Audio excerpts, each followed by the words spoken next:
It is turning into a merger Monday. Xerox says it's buying Affiliated Computer Services for close to $6.5 billion.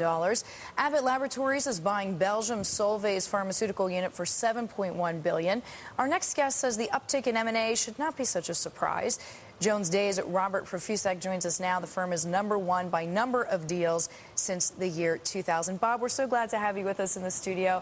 So you say, based on what the market has looked like over the past 12 months, this recent surge in merger activity is not really a surprise. No, it's not a surprise really at all. When you think about historical substantial corrections, there's almost always, in fact, there has been always since the '87 market crash, a major surge in M&A following that. We know you've been in the business a long time. What can we expect then from this year as far as number of deals, size of deals, sort of cash versus stock? What does it look like to you?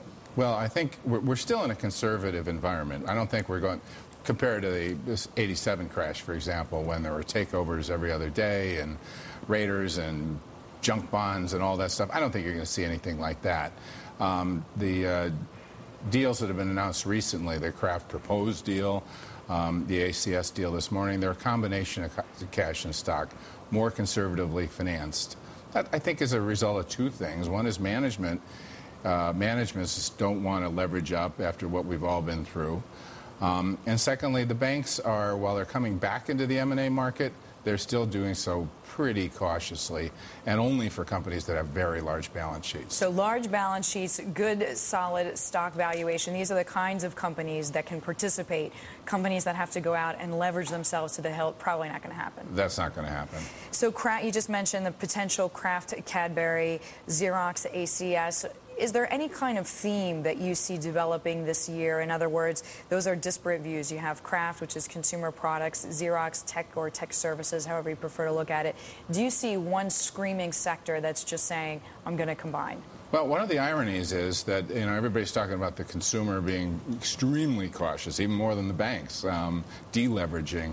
But there is a lot of activity in consumer direct-to-consumer businesses and entertainment. I think there's going to be a substantial amount of consolidation in the entertainment space. The Marvel deal a couple of weeks ago with Disney is a good example of that.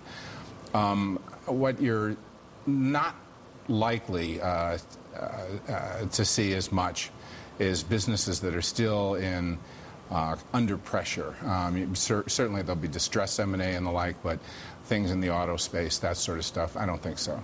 Bob, what's it like on the target side? What kind of premiums are acquirers going to have to offer in order to persuade companies to be taken over right now? Well, that's one of the difficult circumstances. One of the reasons M&A goes down when there's a big market correction is that the seller is saying, wait, I was at 50, 52 weeks ago, I'm trading at 20, not a good time to sell.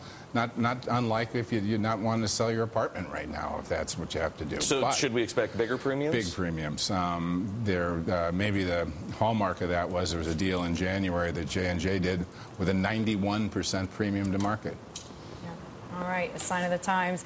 Bob, thanks so much for coming in. We appreciate it. Jones Day's Robert Profusek.